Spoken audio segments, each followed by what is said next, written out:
નમસ્કાર વિદ્યાર્થી મિત્રો, આપણે સંકીર્ણ સંયોજનોમાં સમઘટકતાનો અભ્યાસ ચાલે છે. એમાં આપણે બે પ્રકાર પાડેલા, અવકાશી સમઘટકતા અને બંધારણીય સમઘટકતા. અવકાશીય સમઘટકતાનો આપણે એમાં બે પ્રકાર જોઈ ગયા, ભૌમિતિક સમઘટકતા અને બીજી સમઘટકતા આપણે જોઈ ગયા પ્રકાશીય સમઘટકતા. હવે આપણે બંધારણીય સમઘટકતાનો અભ્યાસ કરવાનો છે.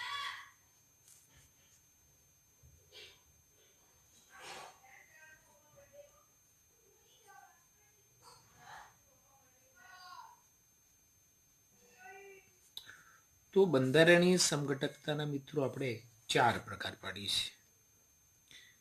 પહેલો પ્રકાર છે બંધન સમઘટકતા. બીજો પ્રકાર છે સવર્ગ સમઘટકતા.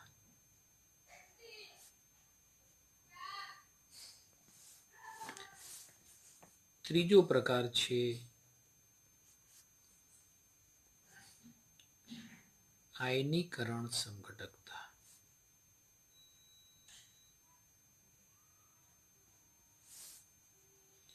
અને ચોથો પ્રકાર છે દ્રાવક મિશ્રણ સમઘટકતા.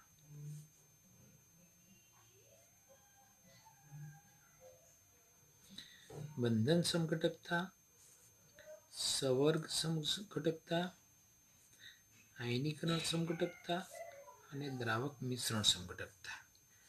ચલો પહેલો પ્રકાર જોઈએ મિત્રો, બંધન સમઘટકતા.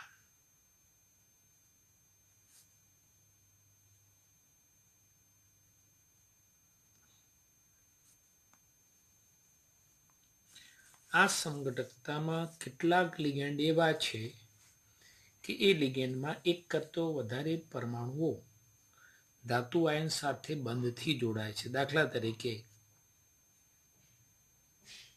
NCS અને બીજો છે એમાં ઉલટાવી દે, પહેલા C લખીએ પછી HCl લખીએ મિત્રો. તો આમાં તમે જોઈ શકો છો કે એ નાઇટ્રોજન છે એ ધાતુ આયન સાથે જોડાય છે. આમાં ધાતુ આયન સાથે સલ્ફર જોડાય છે. તો આ જે લિગાન્ડ છે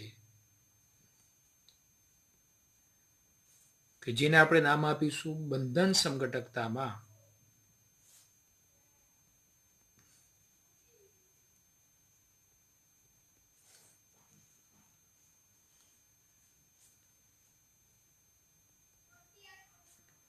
એમ્બ્રીડેન્ટેટ લિગેન્ડ, જે લિગેન્ડમાં એક કરતો વધુ પરમાણુ ઇલેક્ટ્રોન યુગ્મ આપી અને બંધ બનાવી શકે છે મિત્રો, ધરાવતા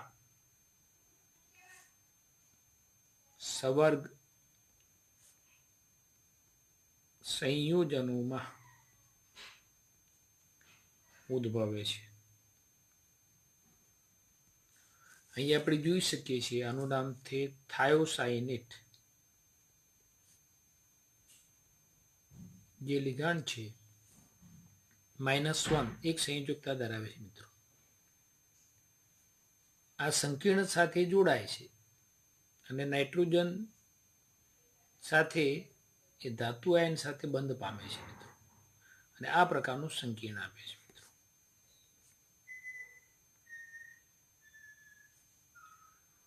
બીજામાં આપણે જોઈ શકીએ છીએ કે એમાં સલ્ફર જે છે એ ધાતુ આયન સાથે બંધ પામે છે અને સંકીર્ણ આપે છે. આવું બીજું ઉદાહરણ આપણે લઈ શકીએ મિત્રો.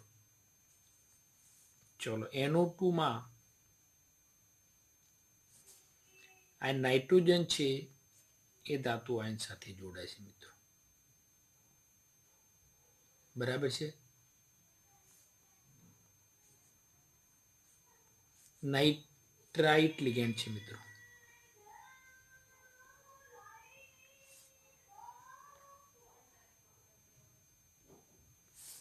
આ નાઇટ્રોજન.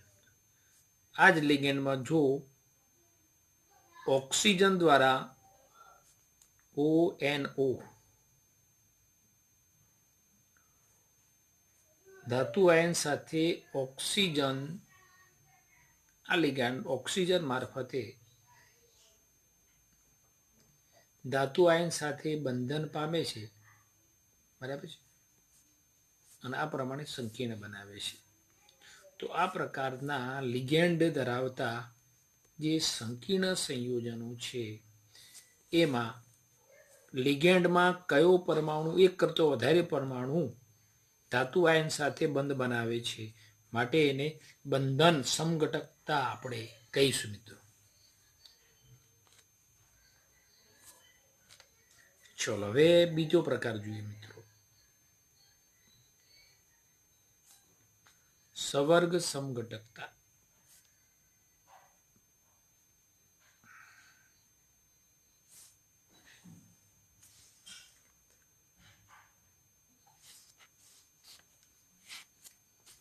ચલો બીજી સવર્ગ સમઘટકતા મિત્રો. પહેલા ઉદાહરણ ઉપરથી આપણે સમજી લઈએ મિત્રો કે કોબાલ્ટ અને Cr બે ધાતુ આયન છે મિત્રો, બરાબર છે. આ બંને સંકીર્ણો બનાવે છે, એક ધન આયન સ્વરૂપે બીજું ઋણ આયન, બંને જોડાય છે મિત્રો. આ બંને સંકીર્ણો આયન જોડાયેલા છે એટલે આ એક સંકીર્ણ આખો બને છે. આમાં બંને ધાતુ આયન છે. કોબાલ્ટ સાથે 6 એમોનિયા લિગેન્ડ જોડાયેલા છે, એની સંયોજકતા પ્લસ છે. બીજું સંકીર્ણ આયન છે, એની સંયોજકતા ઋણ છે. Cr સાથે Cn-6 લિગાન્ડ જોડાયેલા છે, બરાબર છે. હવે આ પહેલા પ્રકારનું આપણે સંકીર્ણ મળે મિત્રો. હવે આમાં આપણે ફેરફાર શું કરીશું કે બે ધાતુ આયન આપણે બદલી નાખીએ, બરાબર. એમોનિયા લિગેન્ડને આપણે Cr ધાતુ આયન સાથે જોડીશું, Cn લિગેન્ડને CO ધાતુ આયન સાથે જોડીએ. તો પહેલા આપણે લખીએ Cr સાથે ધાતુ આયન સાથે એમોનિયા લિગાન્ડ જોડાય, આની સાથે એમોનિયા જોડાશે, અને CO સાથે Cn લિગાન્ડ જોડાય છે. એટલે બીજા પ્રકારનું આ સંકીર્ણ બને છે મિત્રો, બરાબર છે. હવે આ પહેલા કેમ લખીએ છીએ કે ધન આયન પહેલા લખાય મિત્રો, આ ધન આયન બની ગયું અને ઋણ આયન. તો આમ બે પ્રકારના સંકીર્ણો બન્યા છે. એમાં માત્ર શું થાય છે, જુદા જુદા ધાતુ આયનોની ધન વીજભારિત અને ઋણ વીજભારિત સ્પીસીજ વચ્ચે, આ ધન વીજભારિત સ્પીસીજ કહેવાય, અને આ ઋણ વીજભારિત સ્પીસીજ વચ્ચે લિગેન્ડની હેરફેર થાય, લિગેન્ડની હેરફેર થાય છે મિત્રો, બરાબર છે. અને આ પ્રકારના બે સંકીર્ણો રચાય છે. તો આ જે સમઘટકતા છે, આમાં આપણે જોયું છે, આ જે સમઘટકતા છે એને કઈ કહેવાય, સવર્ગ સમઘટકતા. સમઘટકતા એટલે સમજી લેવાનું ઓછામાં ઓછા એના બે સંયોજનો હોય, બરાબર બરાબર. તો આ બંને સમઘટકો છે એકબીજાના. કયા પ્રકારની સમઘટકતા આમાં જોવા મળે છે, સવર્ગ સમઘટકતા જોવા મળે છે.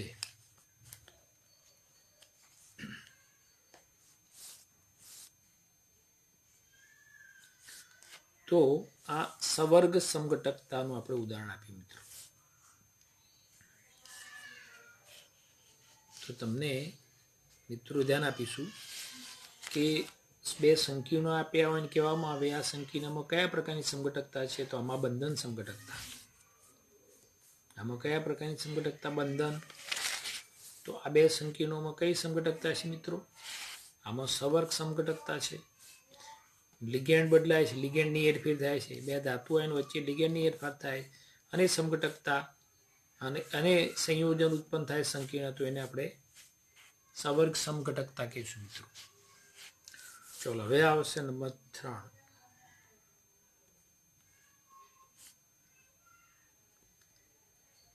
આયનીકરણ સમઘટકતા.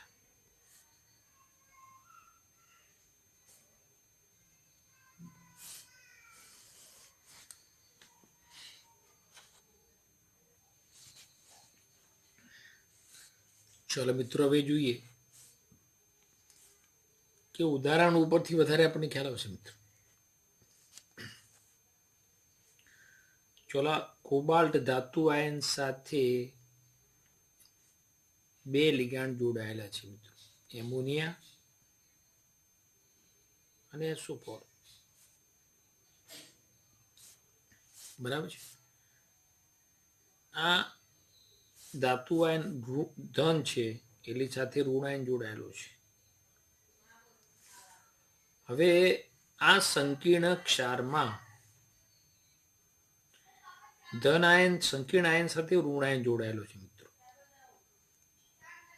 અને આ ઋણ આયન પોતે પણ લિગેન્ડ તરીકે વર્તે છે. આ પણ લિગેન્ડ તરીકે વર્તે છે. જો અંદર હોય તો લિગેન્ડ તરીકે વર્તે. તો આ જે આયન છે એ પોતે સક્ષમ લિગેન્ડ છે, અને આ આયન છે એ અંદર રહેલા કોઈ પણ લિગેન્ડ જે છે એનું શું કરે છે? વિસ્થાપન કરે છે. એટલે આ બીઆર અંદર જતો રહે છે અને SO4 બહાર આવી જાય છે. એટલે આ વિસ્થાપન કરીને બીજો સંકીર્ણ બનાવે છે. આ પ્રમાણે જુઓ, CO NH3 5Br SO4. બરાબર. તો જો તમે જોઈ શકો છો તો આ બે સંકીર્ણોમાં કયા પ્રકારની સમઘટકતા જોવા મળે મિત્રો? આયનીકરણ સમઘટકતા. એટલે આયન પોતે જો સક્ષમ લિગેન્ડ હોય તો અંદર રહેલા લિગેન્ડનું શું કરે છે? વિસ્થાપન કરે છે, અને આ પ્રકારે બીજો સંકીર્ણ બનાવે છે. તો આ જે બે સંકીર્ણો વચ્ચે કયા પ્રકારની સમઘટકતા છે? તો જેને આપણે આયનીકરણ સમઘટકતા કહીશું. આમાં લખી શકીએ મિત્રો, જ્યારે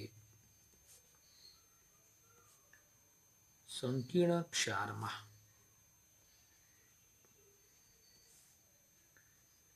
પ્રતિ આયન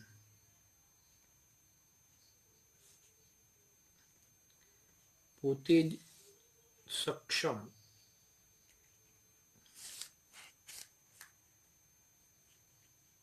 લિગેન્ડ હોય છે, અને લિગેન્ડને વિસ્થાપિત કરી શકે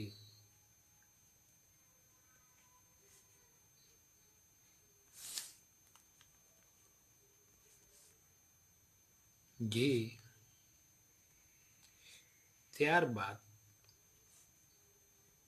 પ્રતિ આયન બને છે.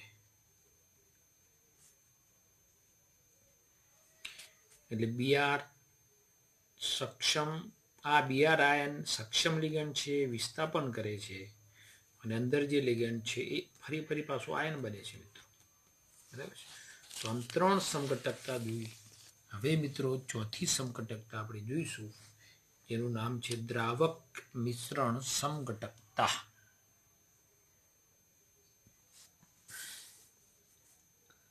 ચોથો પ્રકાર જોઈએ મિત્રો,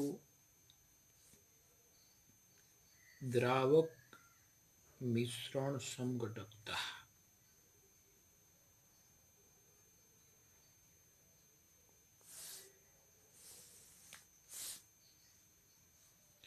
જ્યારે દ્રાવક તરીકે પાણી હોય મિત્રો, ત્યારે આ સમઘટકતા ઉદ્ભવે છે મિત્રો. જે ઉપરની જે સમઘટકતા છે આયનીકરણ જેવી જ છે મિત્રો. દાખલા તરીકે Cr ધાતુ આયન, H2 આપણે જાણીએ છીએ લિગેન્ડ છે. બરાબર છે. એ સંકીર્ણ બનાવે છે મિત્રો. આ જોબલી રંગનો છે મિત્રો. હવે આ દ્રાવકનો અણુ જે છે મિત્રો, જે શું થશે? એક અણુ બહાર આવી જાય છે, અને જે ધાતુ આયન છે, જે આયન છે એ અંદર લિગાન્ડ તરીકે આવી જાય છે મિત્રો, એક Cl. જો Cr H2O 6 એની જગ્યાએ 5 એક અણુ બહાર આવી જશે મિત્રો આયન તરીકે, એક Cl અંદર આવી જાય મિત્રો. તો Cl એક અંદર આવે એટલે કેટલા વધે મિત્રો? Cl2 અને H2O. આ લિગેન્ડનો રંગ છે ભૂખરો લીલો.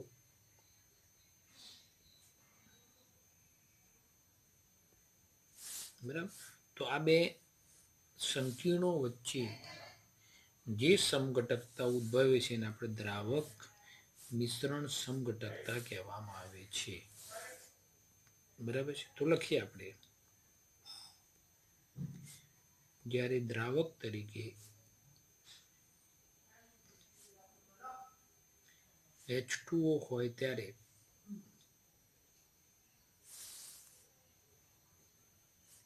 જળયોજિત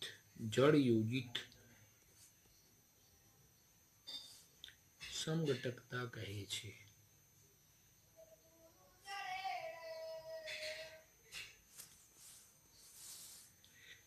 જે આયનીકરણ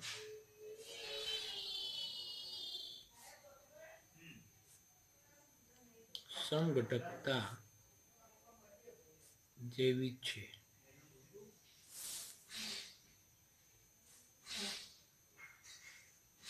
દ્રાવક મિશ્રણ સમઘટકો સ્ફટિક લેટિસમાં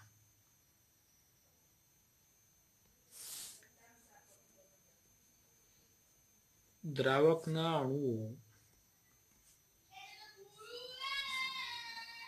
સીધા ધાતુ આયન સાથે બંધિત છે. બરાબર. દ્રાવક એટલે H2O ના અણુ સીધા શું છે? ધાતુ આયન સાથે બંધ બનાવે છે મિત્રો. અથવા માત્ર મુક્ત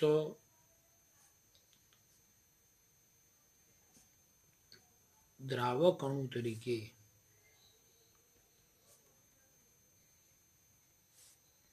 હાજર હોય છે.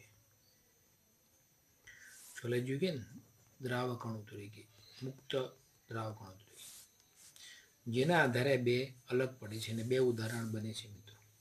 બરાબર. તો આ આપણે બંધારણીય સમઘટકતાના 4 પ્રકાર જોયા. તમારે મિત્રો આમાં ધ્યાન શું રાખવાનું છે કે તમને જે બે સમઘટકો, તમને જે બે સંકીર્ણો આપેલા હોય ઉદાહરણ તરીકે અને કહેવામાં આવે આમાં કયા પ્રકારની સમઘટકતા છે તમારે ધ્યાન રાખવાની છે ખાસ. ચલો આપણે કિલેટ શબ્દ આવે છે મિત્રો. કિલેટ એટલે ટૂંકમાં સંકીર્ણ સંયોજન જ છે મિત્રો, પણ એમાં ધાતુ આયન સાથે લિગેન્ડ જોડાય ત્યારે ચક્રીય રચના બને મિત્રો. દાખલા તરીકે આપણે જોઈએ કે એન,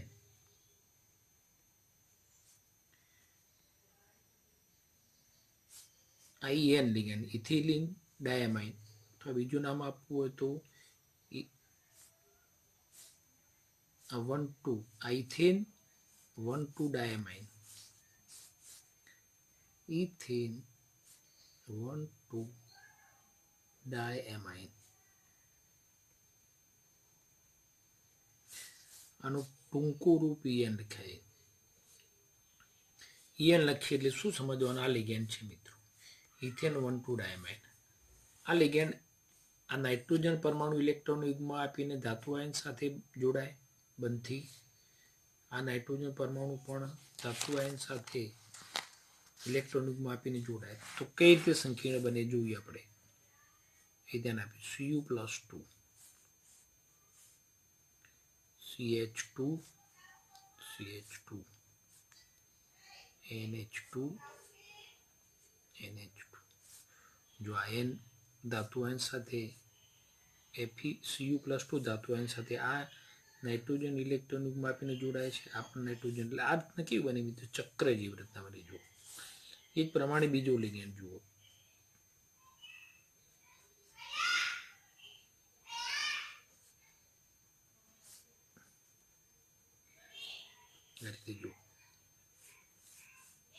આ રીતના ચક્રીય બની. તો આ જે સંકીર્ણ બની એને કયું સંકીર્ણ કહેવાય? કિલેટ સંકીર્ણ. ટૂંકમાં કેવી લખાય?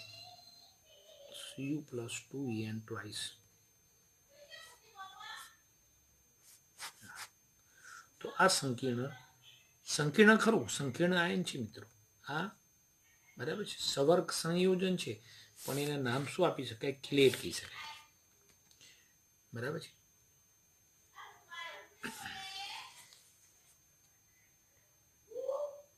મિત્રો કેટલાક શબ્દો આપણે જે કિલેટની વાત કરી હવે ઉભયદંતી લિગેન્ડ મિત્રો.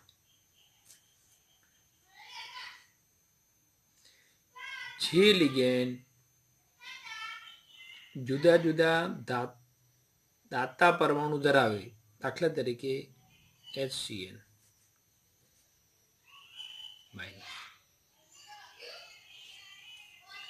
બરાબર છે. તો આ લિગેન્ડ ધાતુ આયન સાથે સલ્ફર પરમાણુ મારફતે પણ જોડાય, આ દાતા પરમાણુ છે. બીજું આવશે NH3, નાઇટ્રોજન પણ દાતા પરમાણુ છે. બે દાતા પરમાણુ છે. જે લિગેન્ડ બે જુદા જુદા દાતા પરમાણુ ધરાવે છે તથા તે પૈકીના કોઈપણ એક દાતા પરમાણુ વડે સંકીર્ણમાં લિગેન્ડ તરીકે જોડાય છે તેને ઉભયદંતી લિગેન્ડ કહેવાય. બીજું ઉદાહરણ આપવું તો આપણે આપી શકીએ NO2- નું મિત્રો. બરાબર. તો આ ધાતુ આયન સાથે NO2 પણ જોડાયા રીતે નાઇટ્રોજન મારફતે, અથવા ધાતુ આયન સાથે આ પ્રમાણે NO2 જોડાય આ લિગેન્ડ, અને નાઇટ્રો એન કહેવાય મિત્રો. અને ઓ જોડાય એટલે નાઇટ્રાઇટો ઓ કહીશું. આને નામ આપીશું આપણે થાયોસાઇનેટો S.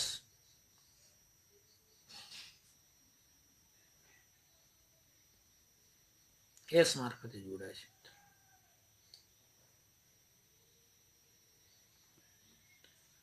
આને નામ આપીશું થાયોસાઇનેટો N મારફતે જોડાય છે, N કહીશું મિત્રો. બરાબર. તો આ પ્રમાણે જે લિગેન્ડ બે જુદા જુદા દાતા પરમાણુ ધરાવે છે અને આ બે પૈકી કોઈ પણ એક દાતા પરમાણુ સાથે સંકીર્ણ સંયોજન બનાવે તો એને આપણે ઉભયદંતી લિગેન્ડ કહીશું મિત્રો. ઉભયદંતી લિગેન્ડ કહેવામાં આવે છે.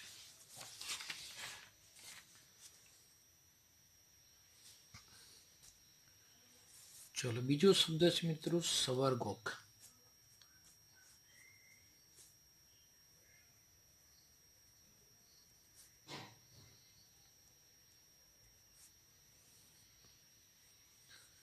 ચલો ઉદાહરણ તરીકે PtCl6-2.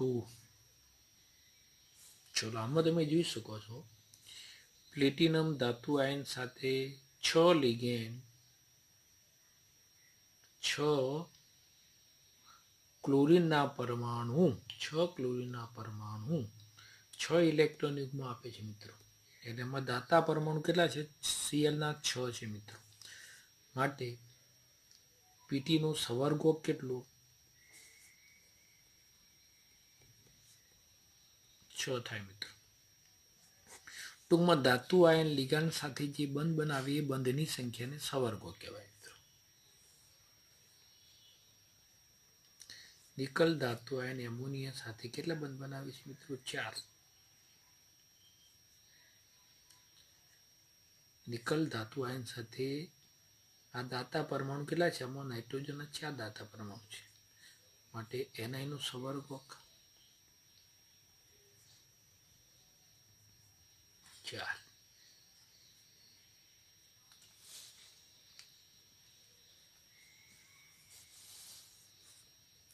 હવે સંકીર્ણ સંયોજનોના આકાર મિત્રો, જુદા જુદા સવર્ગ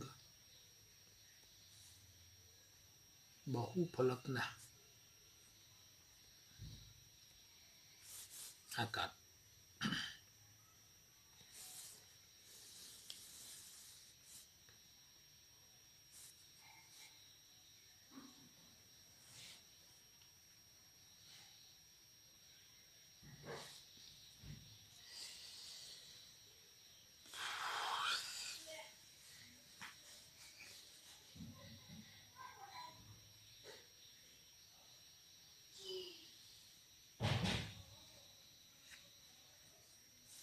ચલો આપણે સંકીર્ણો એક ML4 પ્રકારના સંકીર્ણો, જેમાં ધાતુ આયનનું સવર્ગોક 4 છે મિત્રો. એના બે ભૌમિતિક આકારો છે.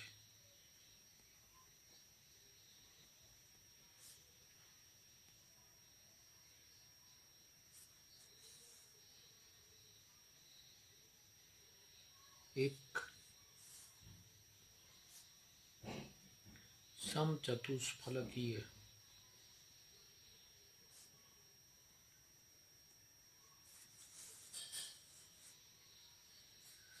ચલો એમ ધાતુ આયન, એક બીજું લિગેન્ડ, આ ત્રીજું લિગેન્ડ આગળના ભાગમાં, પાછળના ભાગમાં લિગેન્ડ. આ ML4 આકાર એનું સમચતુષ્ફલકીય મિત્રો. બીજો આકાર છે સમચોરસ.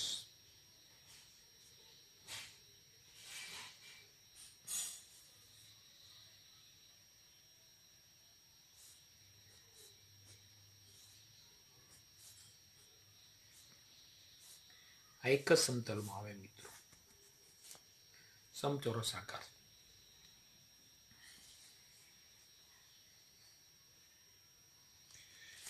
ચલો બીજું ML6 પ્રકારનું સંકીર્ણ મિત્રો. આમાં ધાતુ આયનનું સવર્ગોક 6 છે મિત્રો. આમાં માત્ર એક જ આકાર છે, અષ્ટફલકીય.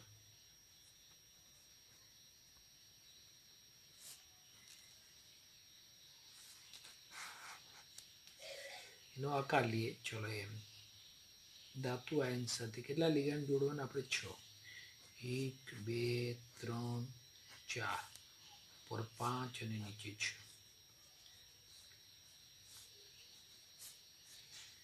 1 2 3 4, આ ચોરસમાં 4, એક ઉપર એક નીચે. આ અષ્ટફલકીય આકાર મિત્રો.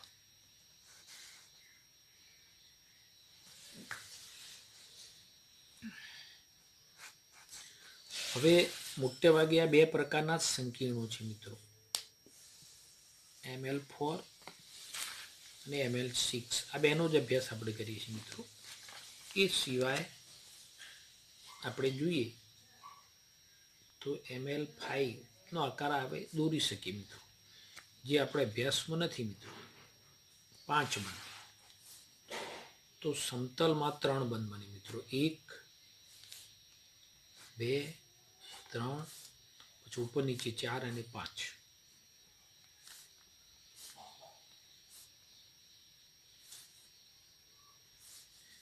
વચ્ચે ત્રિકોણ આકાર, આ ત્રિકોણીય, ઉપર નીચે પિરામિડ.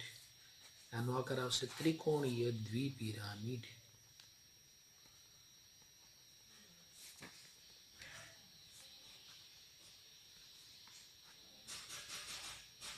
બરાબર. તો આ પ્રમાણે જુદા જુદા સંકીર્ણોના આકારો છે મિત્રો.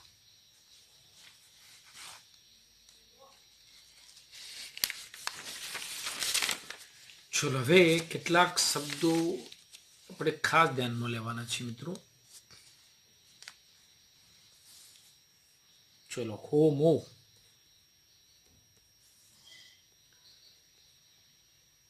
લેપ્ટિક સંકીર્ણ. આ સંકીર્ણ સંયોજનમાં હોમો એટલે ટૂંકમાં લિગેન્ડ એક જ પ્રકારનું હોય તો એને હોમો સંકીર્ણ કહેવાય મિત્રો. એક જ પ્રકારનું ligand CO NH3 plus NiCl4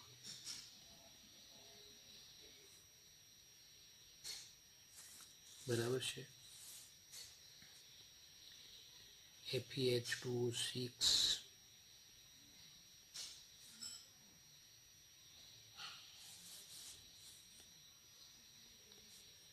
NiCN4. તો આ બધા હોમો લેપ્ટિક સંકીર્ણ, જે સંકીર્ણમાં ધાતુ એક જ પ્રકારના દાતા સમૂહ સાથે બંધિત હોય એક જ પ્રકારનું લિગેન્ડ ટૂંકમાં એને હોમો લેપ્ટિક સંકીર્ણ કહેવાય મિત્રો. ચલો બીજો પ્રકાર જોઈએ, હીટરો.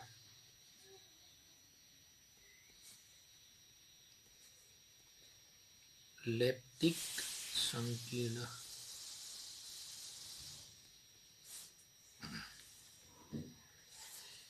ચોલામાં ધાતુ આયન સાથે બે અથવા બે કરતો વધારે પ્રકારના લિગેન્ડ જોડાય એને આપણે આ પ્રકારનું નામ આપી શકીએ મિત્રો.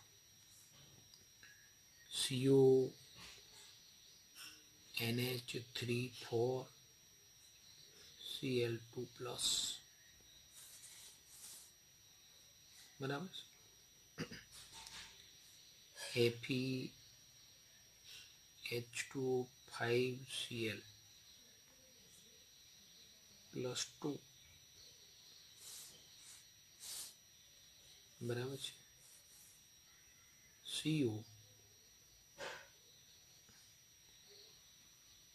NH3 5NO2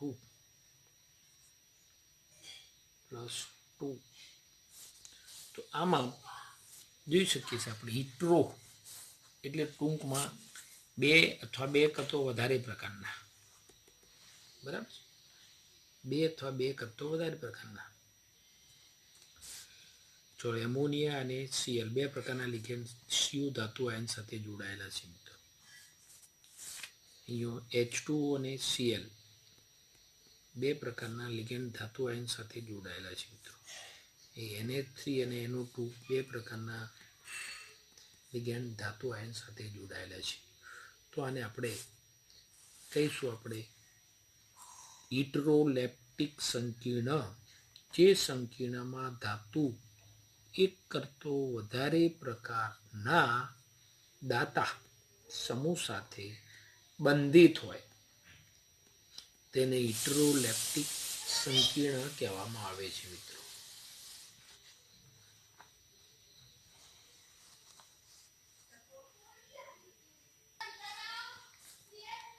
બહુદંતીય ligand.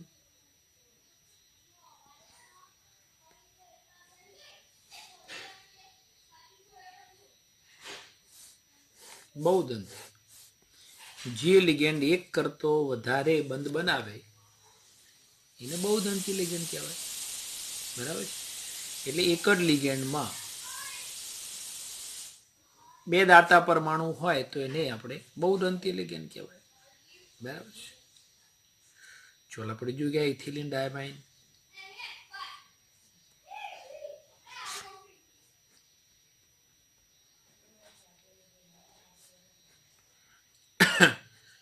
તો આ નાઇટ્રોજન પરમાણુ પણ ઇલેક્ટ્રોન યુગ્મ આપે, આ પણ આપે. એટલે એક જ લિગેન્ડમાં એક કરતો વધારે દાતા પરમાણુ હાજર હોય તો એને બહુદંતી લિગેન્ડ કહેવાય. ઓક્ઝેલેટો બીજો આપણને ખબર છે, ઓક્ઝેલેટો COO-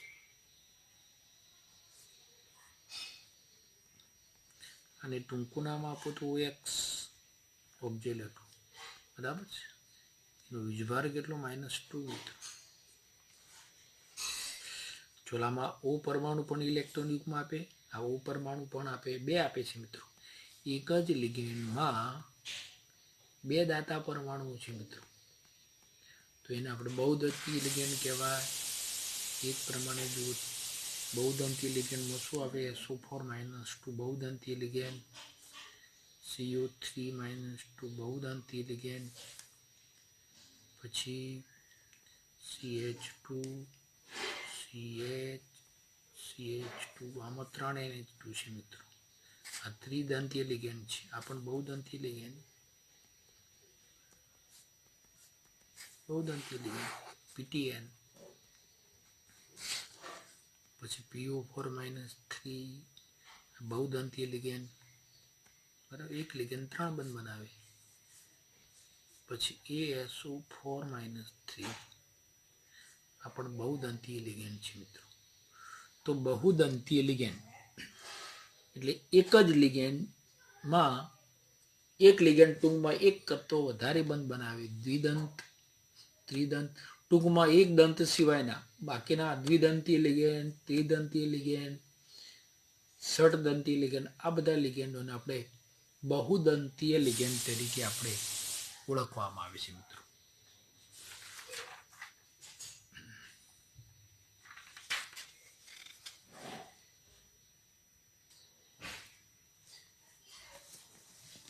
વિદ્યાર્થી મિત્રો, હવે વર્ષ તમારું પૂરું થવા આવ્યું છે મિત્રો. અભ્યાસક્રમ તો તમારે હાલ રેગ્યુલર ચાલે છે, બરાબર છે. ભાગ 2 હવે આપણે શરૂ કરવાનું છે આજે. હવે મને લાગે છે ત્યાં સુધી આ ચેપ્ટરમાં હવે 2 લેક્ચરની, કદાચ વધુમાં વધુ 2 લેક્ચરની જરૂર પડશે મિત્રો, જે અભ્યાસક્રમ છે એ પ્રમાણે. કારણ કે પાછળનો અભ્યાસક્રમ બોર્ડની પરીક્ષામાં સમાવેશ કર્યો નથી મિત્રો. એટલે તમારે જે અભ્યાસક્રમ છે બોર્ડની પરીક્ષાનો તમે તૈયાર કરો તો પરીક્ષામાં બહુ સરસ રીતે પાસ થઈ જાઓ મિત્રો. કોઈ તકલીફ પડે એવી નથી આ વખતે. અભ્યાસક્રમ ઓછો છે, સાથે સાથે બોર્ડે શું કરીશું? વિકલ્પો આપી દીધેલા છે મિત્રો. માની લો કે પહેલો પ્રશ્ન છે 2 ગુણનો છે, એમાં 8 દુ 16, 8 પ્રશ્નો 2 ગુણના એટલે 16 ગુણનો પહેલો પ્રશ્ન છે. પણ તમને 8 પ્રશ્નોને બદલે કેટલા? 12 પ્રશ્નો આપેલા છે મિત્રો. 12માંથી કોઈ પણ 8 લખવાના છે મિત્રો, બરાબર છે. બીજો પ્રશ્ન છે એમાં એ 3 ગુણનો પ્રશ્ન છે, એમાં 6 પ્રશ્નો તમારે લખવાના થાય, એટલે 6 તરી 18 ગુણના પ્રશ્નો છે મિત્રો. પણ તમને 6 પ્રશ્નોની જગ્યાએ 9 પ્રશ્નો આપેલા છે. 9માંથી કોઈ પણ તમારે 6 લખવાના થાય. ત્રીજો પ્રશ્ન છે મિત્રો એ 4 ગુણનો પ્રશ્ન છે, એમાં 4 પ્રશ્નો છે 16 ગુણના, બરાબર છે. એટલે 4 પ્રશ્નોને બદલે એમાં તમને 6 પ્રશ્નો આપેલા છે ને એમાંથી કોઈ પણ 4 પ્રશ્નો લખવાના થાય. તો આ પ્રમાણે બોર્ડની પરીક્ષામાં પેપરમાં પણ જે બી પેપર છે, ટૂંકમાં એક પેપર જે છે તમે જાણો છો MCQ પ્રકારના પ્રશ્નો છે, બરાબર. એ MCQ પ્રકારના પ્રશ્નો આમાંથી જ પૂછાવાના તમારે મિત્રો. જે અભ્યાસક્રમ તમને રદ કર્યો છે એ સિવાય બાકી છે એમાંથી જ પૂછાશે. આખો અભ્યાસક્રમ એમાં નહીં આવે મિત્રો. એટલે પેપરમાં અભ્યાસક્રમ પણ તમારો ઘટાડી દીધો છે, સાથે સાથે પ્રશ્નો પણ તમને એ રીતે પૂછવામાં આવશે. એટલે માની લો કે જે 50% તમે તૈયાર કરો તો પણ બહુ સરસ રીતે પાસ થઈ જાઓ, એવું પ્રકારની સ્થિતિ છે આ વખતે મિત્રો. ખૂબ વ્યવસ્થિત જોગવાઈ તમારા માટે કરી છે, પણ થોડીક મહેનત કરી દો તમે મિત્રો. હવે તમારે તૈયાર થવાનું છે, બહુ દિવસો નથી મિત્રો, બરાબર છે. તમારી પરીક્ષા એપ્રિલ કે મેમાં લેવાશે મિત્રો. હજુ પણ તમારી સામે આમ તો સમય ગણી શકાય મિત્રો. જાન્યુઆરી, ફેબ્રુઆરી, માર્ચ, એપ્રિલ, 4 મહિના સરસ મળે છે તમને તૈયારી માટે. એટલે જાગી જાઓ મિત્રો, બરાબર છે. અહીંથી જે સૂચના આપવામાં આવે એ પ્રમાણે તમે અનુસરણ રાખો. સ્કૂલમાં પણ અઠવાડિયામાં એક દિવસ કહ્યું છે એ પ્રમાણે તમે આવો એટલે તમારું મોટાભાગનું કામ રિવિઝન થઈ જાય, બરાબર. ચલો મિત્રો,